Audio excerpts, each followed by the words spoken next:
dereito á propia imaxe é un dereito fundamental e, efectivamente, ninguén pode sacar unha foto de nós e subila a unha red social independientemente de se a etiqueta ou non a etiqueta. O incumplimento da propia imaxe é exactamente o mesmo.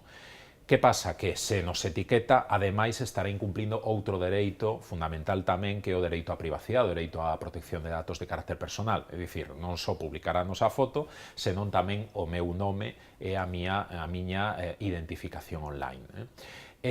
Respecto a quen sube esa fotografía, evidentemente hai diferencias. Aquí un medio de comunicación, un periódico, unha televisión, etc., si ten unha prerrogativa porque eles mesmos están exercendo un dereito fundamental, unha liberdade pública, que neste caso é a liberdade de información e a liberdade de expresión.